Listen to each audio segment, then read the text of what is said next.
Saludos a todos. El día de hoy quiero hablarles del tema que venimos trabajando en el área de historia, que es la Segunda Guerra Mundial. En la actividad del mes pasado y en el video les expliqué cómo fue que se terminaron de formar las alianzas que lucharon durante la guerra. Recordemos que se tratan de dos alianzas principales a las que se enfrentaron.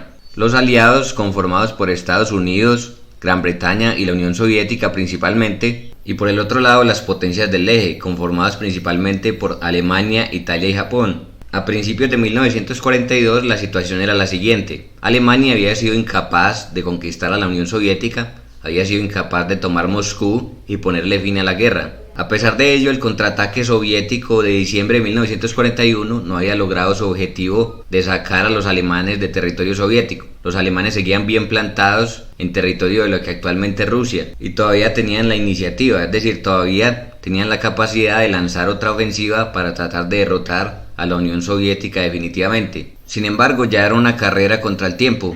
Ya con la entrada de los Estados Unidos, los alemanes sabían que ya solo era una cuestión de tiempo para que la guerra se volviera una guerra en dos frentes, es decir, que tuvieran que enfrentarse por un lado a los rusos y por el otro lado a los estadounidenses y a los británicos. Por ese motivo querían derrotar a la Unión Soviética en 1942 para que sus fuerzas no fueran a quedar divididas. Con ese fin lanzaron una ofensiva en junio de 1942 con el objetivo de tomar los campos petrolíferos de Rusia que se encontraban en el sur, en el Cáucaso. Esos campos petroleros eran esenciales para que la Unión Soviética pudiera continuar con la guerra y al mismo tiempo le iban a servir a Alemania para poder mantener su esfuerzo bélico cuando le tocara enfrentarse con los Estados Unidos y Gran Bretaña. Algo parecido le había pasado a Japón en el Pacífico. En un principio obtuvo una victoria parcial en Pearl Harbor que le permitió invadir las colonias europeas en el sudeste de Asia y en el Pacífico sin la oposición de la Marina norteamericana, pero no pudo destruir completamente a esas fuerzas navales de los Estados Unidos, que eran bastante importantes, y rápidamente tuvo que hacerles frente en dos batallas muy importantes, que fueron la batalla del Mar del Coral y la batalla de Midway. En esas batallas, las pérdidas sufridas por la Marina Imperial japonesa impidieron que pudiera continuar con la ofensiva, es decir, les tocó a los japoneses empezar a plantearse la idea de hacer una guerra defensiva. Ya no iban a poder seguir avanzando, sino que iban a tener que preocuparse más por defender esos territorios que ya habían conquistado. Sobre todo en Midway sufrieron una derrota bastante grave en junio de 1942, en la que perdieron 4 portaaviones y solo pudieron destruir uno de la Marina norteamericana. A partir de ese momento, los norteamericanos empezaron a avanzar, es decir, a reconquistar o a tomar esos territorios que los japoneses controlaban en el Pacífico. Y si observamos el Océano Pacífico en un mapa, nos daremos cuenta de que hay dos formas en que se puede avanzar en ese océano tan grande. En el Pacífico Central hay un montón de islitas que son las Gilbert, las Marshall y las Marianas, que en ese momento estaban controladas por los japoneses. Los norteamericanos decidieron atacar esas islas e irlas tomando de una en una para utilizarlas como bases aéreas y navales, y así irse acercando a las propias islas del Japón.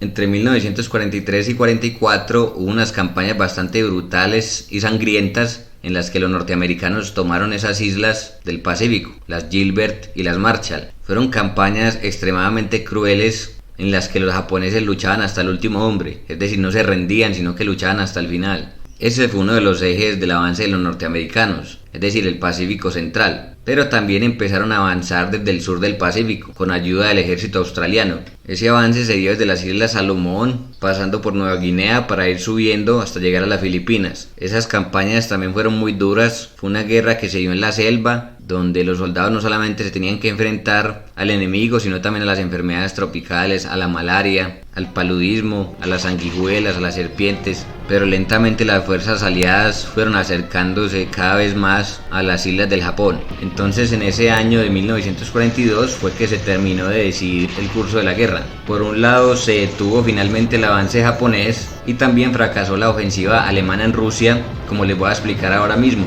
En junio de 1942 los alemanes retomaron la ofensiva en la Unión Soviética. Al principio les fue muy bien, siguieron derrotando ejércitos soviéticos completos, capturaron 600.000 prisioneros, pero se estaban poniendo a sí mismos en una posición muy peligrosa. Como ustedes pueden ver en un mapa, Rusia es muy grande, es un país inmenso y en ese momento era más grande todavía, porque la Unión Soviética no era solamente Rusia, sino que comprendía lo que actualmente son 14 países más.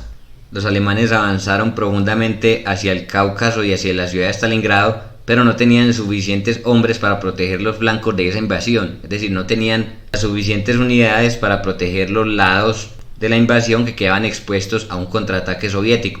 Para acabar de ajustar, Hitler le ordenó al sexto ejército alemán que tomara la ciudad de Stalingrado, o sea que mientras una parte del ejército alemán entraba profundamente en Rusia hacia el Cáucaso, otra parte iba a tomar la ciudad de Stalingrado con el objetivo de darle un golpe moral muy fuerte a la Unión Soviética, ya que Stalingrado era como un símbolo, tenía el nombre de Stalin, el líder de la Unión Soviética. Desde agosto de 1942 empezó una batalla muy grande para tomar la ciudad, al mismo tiempo que los flancos de esa invasión estaban protegidos por los aliados de los alemanes, italianos, rumanos y húngaros. El problema era que esas fuerzas estaban mal armadas, mal lideradas y tenían poca motivación. Ellos no entendían por qué estaban ahí peleando por una causa que no era la de ellos. Ellos no veían qué beneficio podían obtener. Se sentían obligados por sus líderes que le estaban haciendo un favor a Alemania.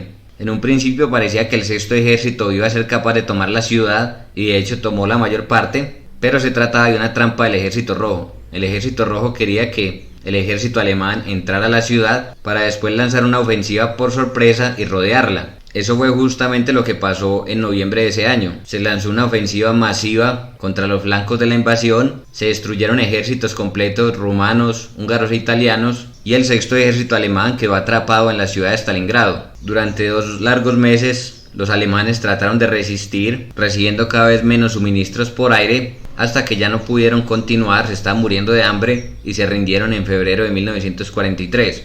Eso fue un golpe terrible para el ejército alemán. Significó que ya no iban a poder derrotar a Rusia en 1942, perdieron un ejército completo, además de todas las pérdidas que sufrieron sus aliados, y aparte de eso le iban a tener que hacer frente a un ejército rojo cada vez mejor equipado y que tenía una superioridad numérica abrumadora. Para acabar de ajustar, mientras los alemanes luchaban en Stalingrado, sufrieron otra derrota en el norte de África. Los italianos y los alemanes fueron expulsados de Egipto en la batalla del Alamein en octubre de 1942 y al mes siguiente desembarcaron los norteamericanos en Marruecos y Argelia.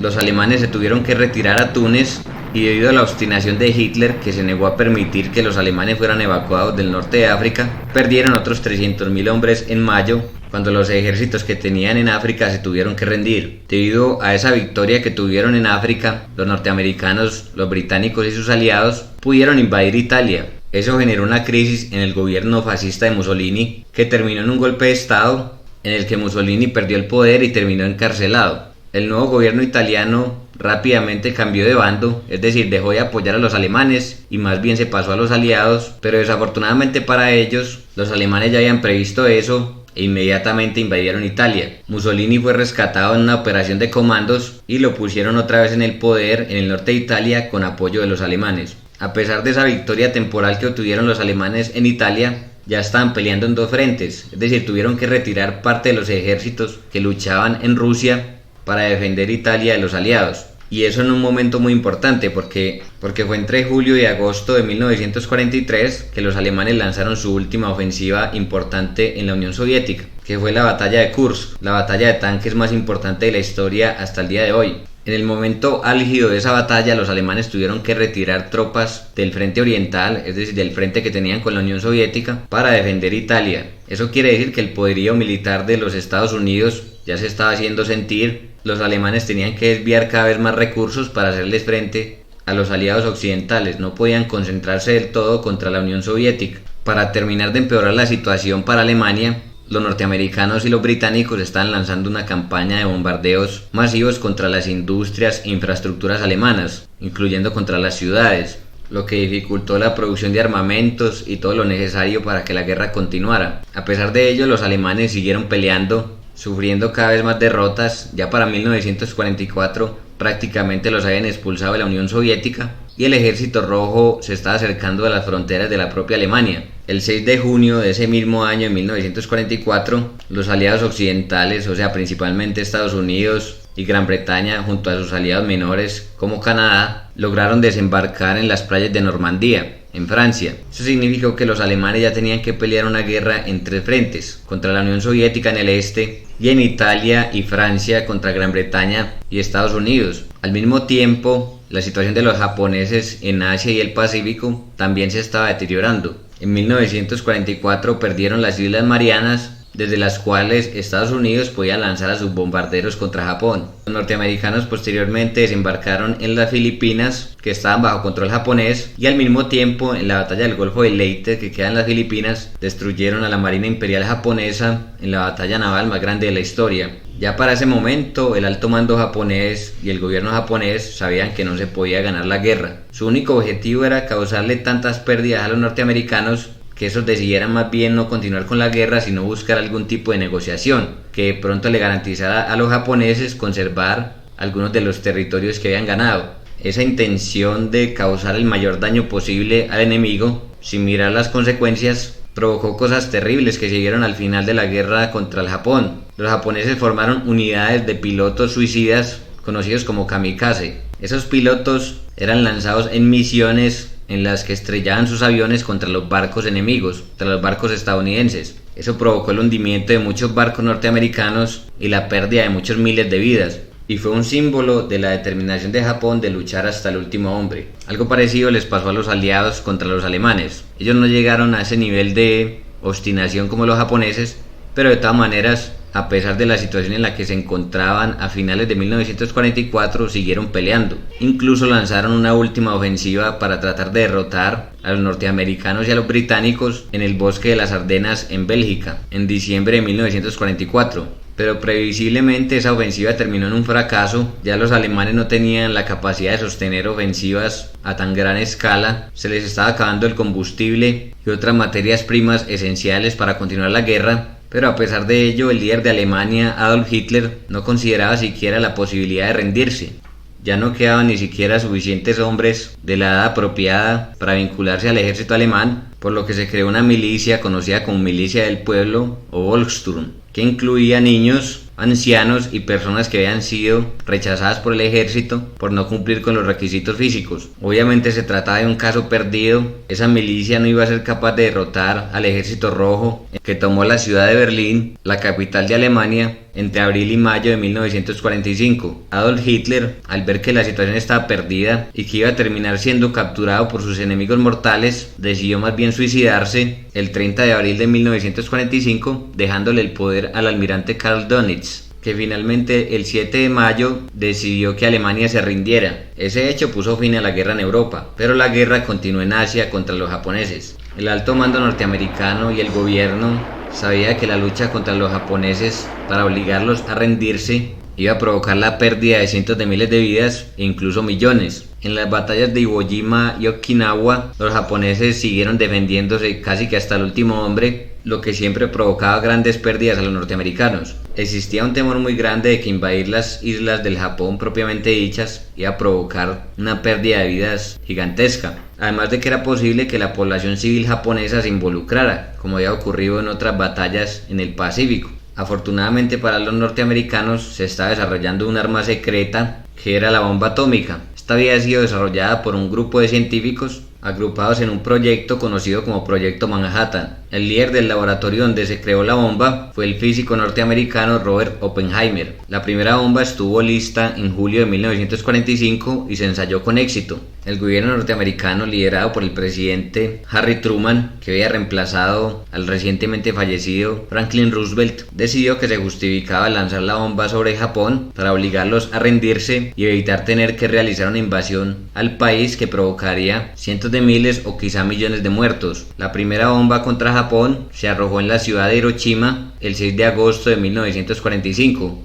Provocando entre 70.000 y 126.000 muertos. La segunda bomba se arrojó sobre Nagasaki el 9 de agosto, provocando entre 40.000 y 80.000 muertos. El alto mando japonés, autorizado por el emperador de Japón, Hirohito, decidió finalmente rendirse temiendo nuevos ataques nucleares. Otro factor que influyó en esa decisión fue la invasión soviética de los territorios que Japón controlaba en China, la cual empezó en agosto de ese mismo año. El 2 de septiembre de 1945, los japoneses finalmente firmaron la rendición que puso fin a la Segunda Guerra Mundial. Como conclusión, hay que decir que se trató del conflicto militar más sangriento de toda la historia de la humanidad. La devastación material que provocó fue incalculable y además de ello provocó la pérdida de entre 52 y 75 millones de vidas. En próximos talleres profundizaré más sobre las consecuencias de este conflicto pero espero que este video les sirva como contextualización de lo que se explica en el taller de esta semana. Si tienen alguna inquietud, estaré muy atento a resolverla. Que tengan un feliz día.